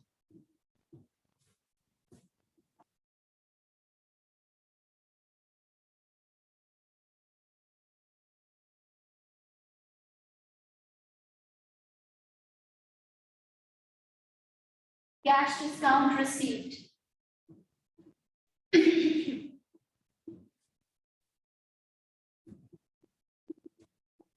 Cash discount allowed.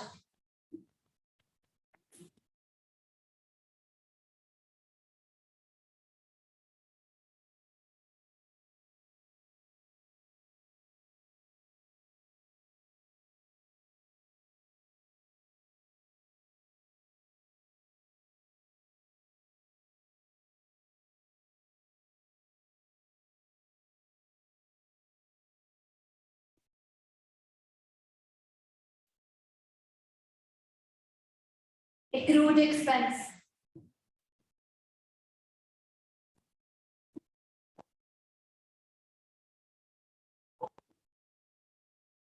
Accrued income.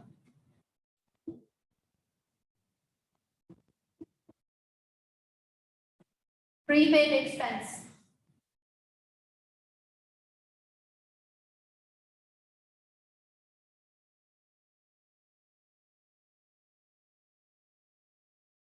Unearned income.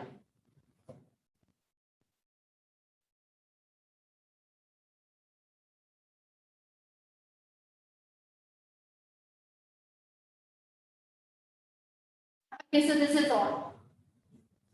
Once you finish, let me know. Ma'am, can you take a pic and share on WhatsApp? Sure, sure.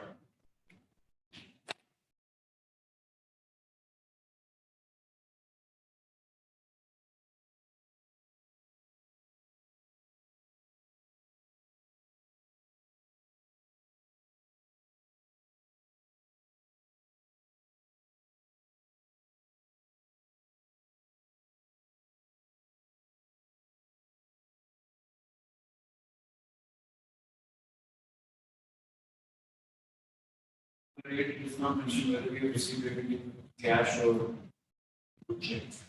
Received payment from receivables. Yes, you can consider it as cash. Sorry? 10th one, sure. 10th is amount transferred to business bank account.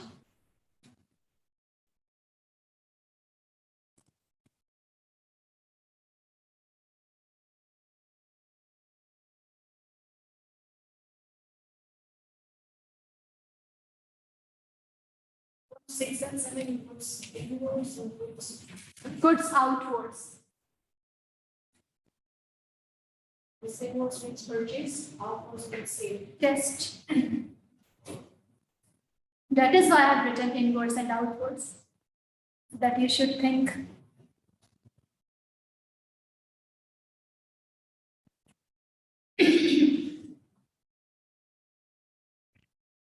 Ma'am, what did you write the first one? It's commercial. Commenced. Okay. Commenced business with cash.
Afaq, are you not able to see from the board?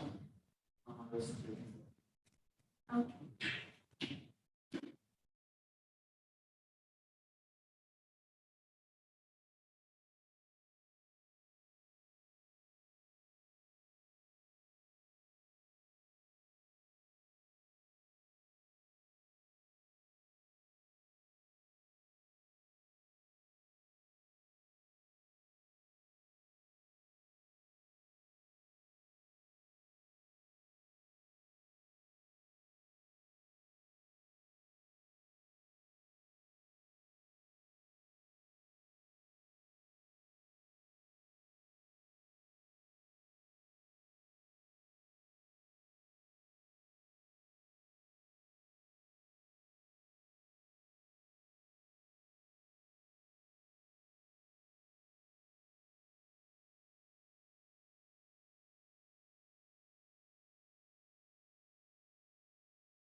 Ma'am, Yes, dear. 13 on the last word, what is barrier or business? 13th, Yes, last word. withdrew. Withdrew goods from business. Thank you, ma'am. You're welcome.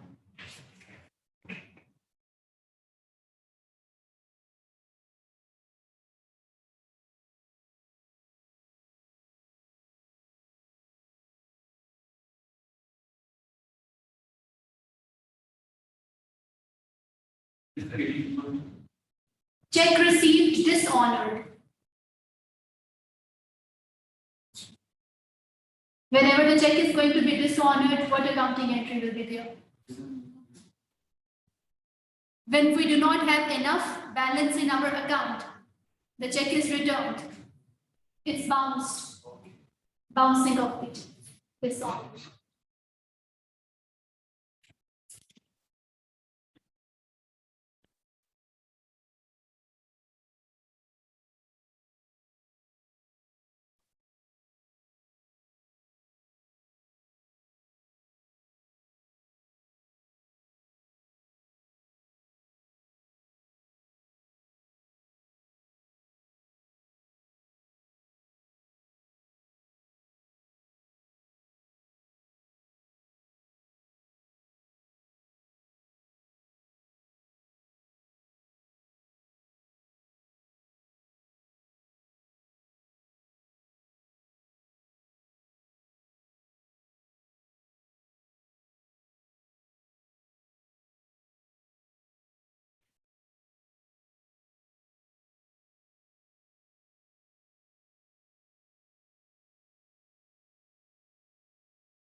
Students, will you be able to finish in 10 minutes? No? How much more time do you need? How much time, students, do you need? 15 minutes. Okay, okay, 15 minutes. Try to finish it.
Yes, dear. What is 90? Paid tax? 90. Paid local business tax by check.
Last one. The last one is unearned income. Unearned income.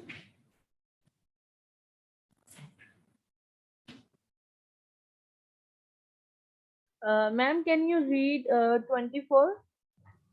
Yes, it's accrued expense. Okay.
Done, is it? Give it to me. Let me check. So yeah, have you finished?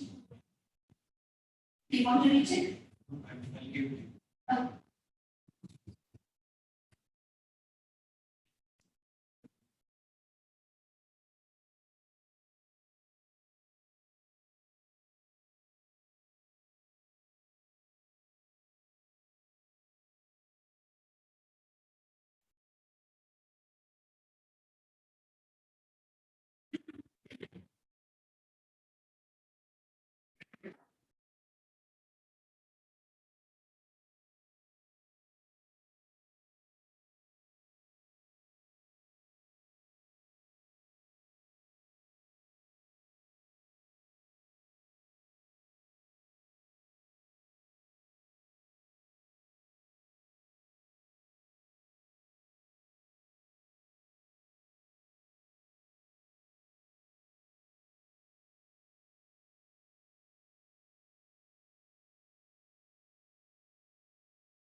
So okay, do your own work. It's to test that whether you know the things or not, okay?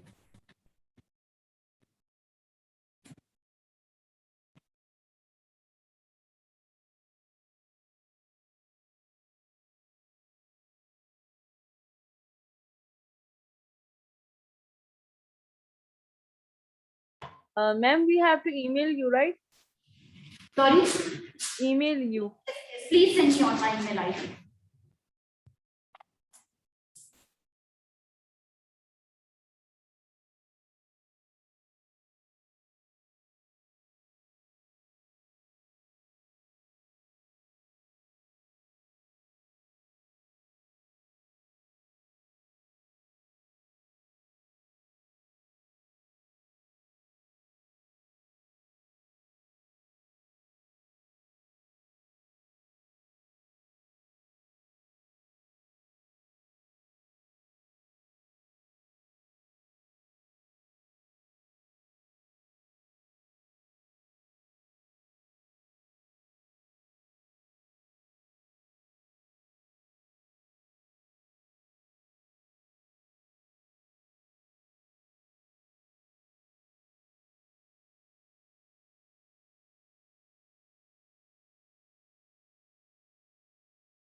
What about the last four counting entries? Last four, you don't know about them? But we did it in the class.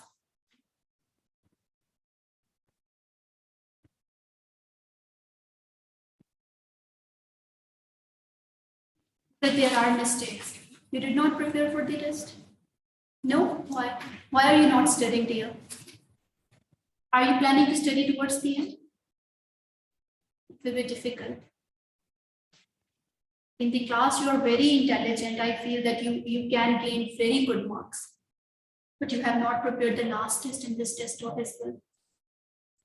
Do not leave it for the end. Anyone It will be very difficult. We need to pass the exam and with good marks. Okay.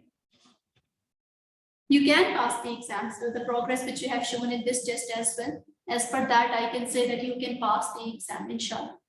But still, you need to get good marks. Okay. Almost your 50% transactions are more than 50%, they are accurate. So, but still, you need to prepare. Okay. Target to gain more than 80% marks in this exam. Okay. Students, your time is up. How much is left? Samiha, done? 6, 7, 6 and 7. 7. I think it's nice. Returns inwards and return outwards. Whenever the returns are going to be made, when they are coming into the organization, it means that they are sales returns. Sales you have made, they went out when you made sales, and they are coming into the organization that that means that it is sales returns. Got it? So 14, 15, 16, and 17 are all same. 14? No, they are output tax and input tax. Accounting entry for output tax, what is that? For input tax, what is that? Including purchases and sales, they will be there. You are confusing yourself. Return goods to the suppliers, including sales tax, it's different. That is excluding sales tax. Over here, you need to include sales tax as well.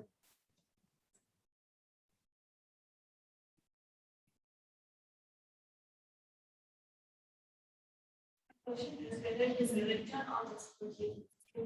Sorry? Inwards and outward. Is it returns or Returns. Yes.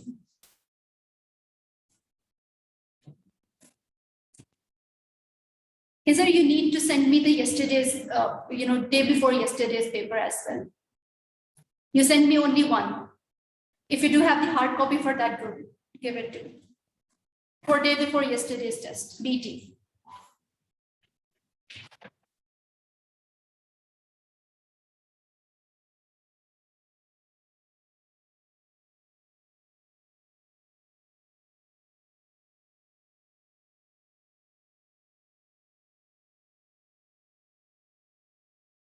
Aisha, Rabia, have you finished the test? Yes, ma'am. I'm just sending you. Okay, great. Cannot explain anything for you. Okay. Just send on the email ID, okay?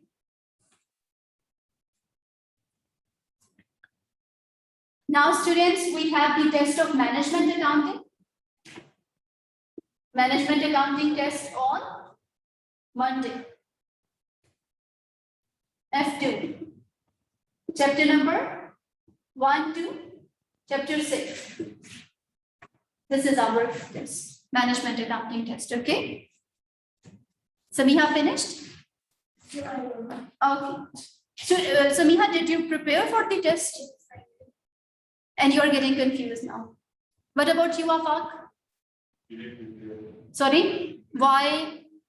Very bad, very, very bad. Students, you need to prepare. We need to get good results.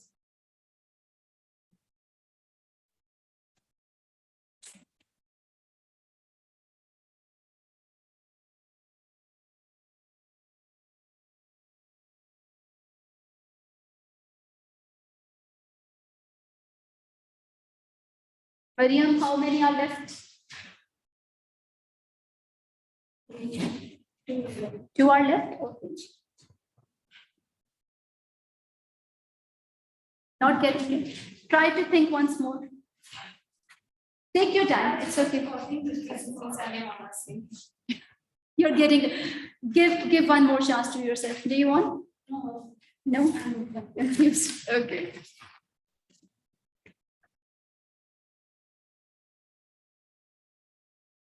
So then you had to write your name. Actually, I didn't have that.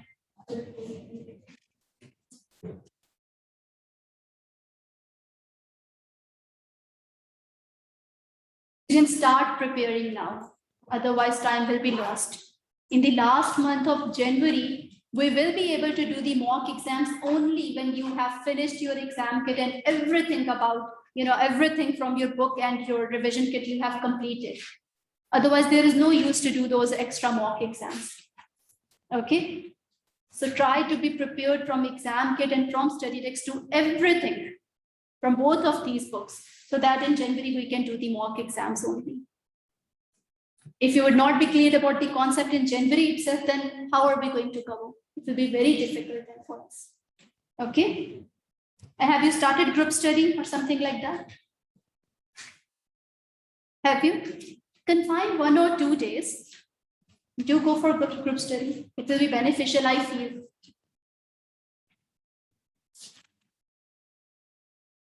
Thank you, dear.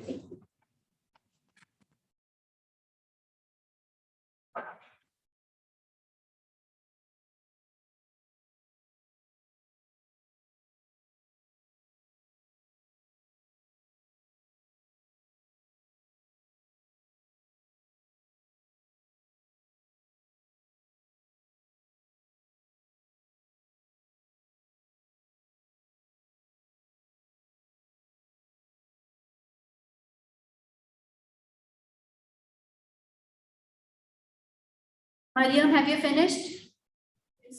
Okay. Ma'am, I emailed you. Okay, thank you, dear. Thank you. Afa finished? Have you written your name?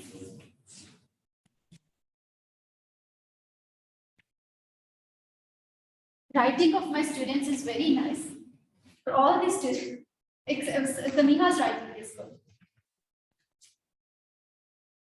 And Mariam writes in the same way as my son does. I don't know how to change the habit. He also grips the pen in the same way, pencil, like you do. Okay, so actually I want to study this one. I want you people to study this one, depreciation. Shall I start? Because I will be taking 5 minutes extra, so just we can finish this topic of depreciation. Is it fine for you? Is it fine for you, students, if we start this one? Depreciation. What is a depreciation? As per IS 16, it is a systematic allocation of the depreciable amount over to the useful life of an asset. When we do talk about systematic allocation, it means that the standard is telling us 2 methods with the help of which we are going to allocate the depreciation in our books of accounts. Those 2 methods are straight line method and reducing balance method.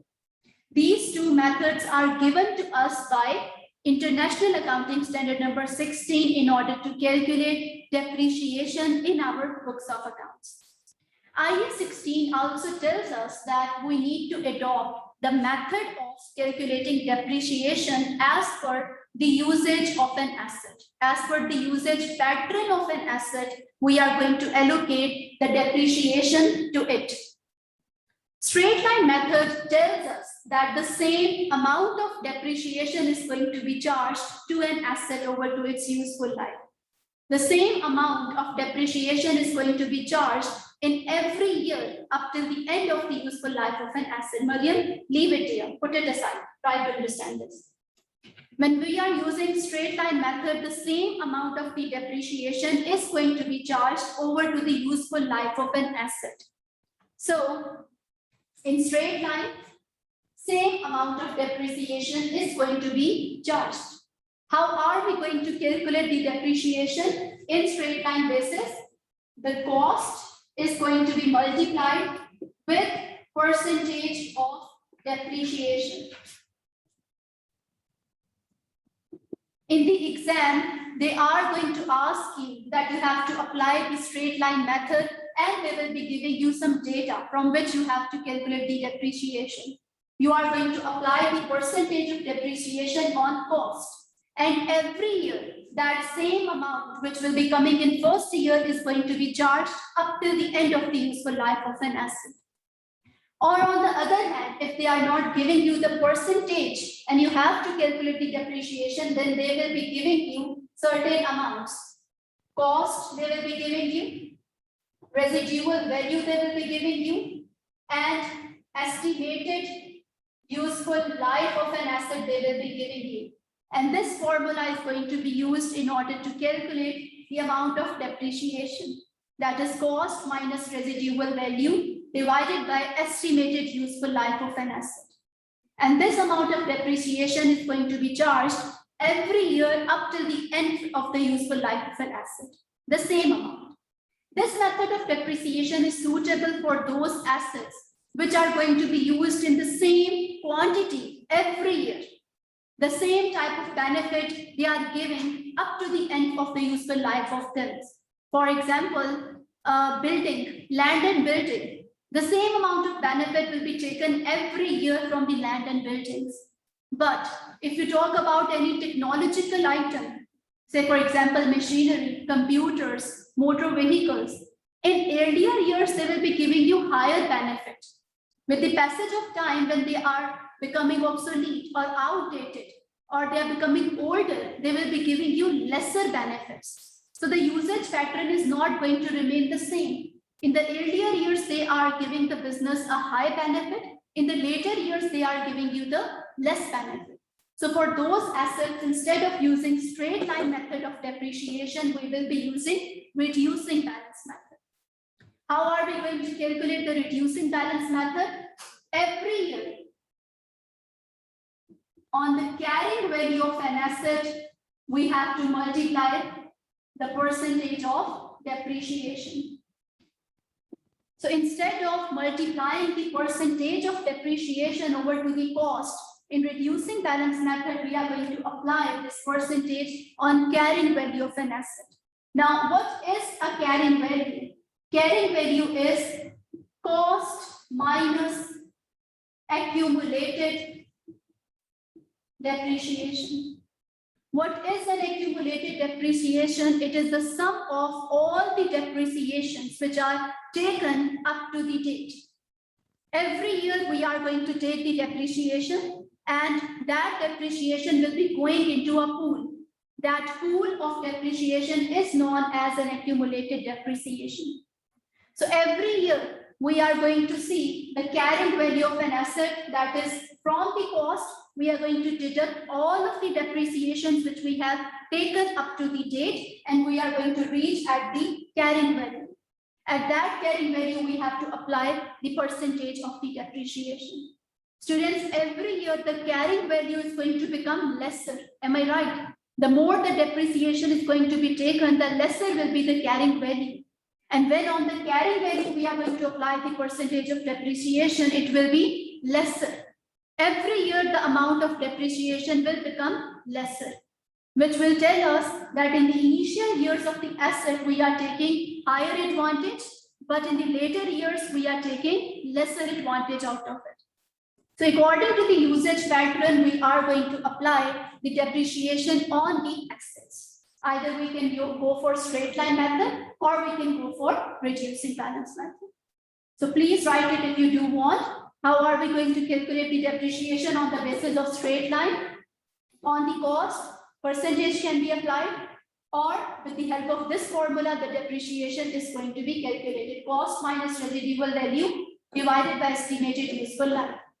This cost minus residual value is also known as depreciable amount. Standard tells us, IS 16 tells us, depreciation is the systematic allocation of the residual of the depreciable amount over to the useful life of an asset. So what is the depreciable amount? Cost minus residual value divided by estimated useful life of an asset gives us the amount of depreciation. In case of reducing balance method, every year on the carrying value of an asset, the depreciation is going to be charged. Or what is the carrying value? Cost minus accumulated depreciation is carrying value of an asset. Clear? Now understanding number 2 is there, students. You can do it from your homes, but the last thing for today which I want to discuss is the accounting entry for depreciation. What is an accounting entry for depreciation? Every year when you are going to take the depreciation, the accounting entry is debit depreciation expense account, and credit accumulated depreciation account. Every year, whenever the depreciation is going to be taken, this accounting entry is going to be passed. This tells us that every year the depreciation which we are taking will be going to the statement of profit or loss in indirect expenses. And the pool of total depreciations which are taken to the date will be going to the SOFP as a deduction from the non-current asset. From the non-current asset, this accumulated depreciation is going to be deducted. These are the treatments of depreciation. Every year, the single amount of depreciation for that particular year is going to be taken to the statement of profit or loss in indirect expenses up to gross profit. And every year, the total of the accumulated depreciation to the date is going to be deducted from the relevant non-current asset. This is the treatment, accounting treatment of depreciation. Now, students, on the basis of straight line method and reducing balance method, please calculate depreciation charge for the relevant year. This is your homework, understanding number 2. Got it? Now, as I told you about the test of management accounting, please do prepare for that. Okay? Please don't tell me in the next lecture that we have not prepared. Okay? Management accounting is equally important. Mariam, please give me your test. Have you written your name?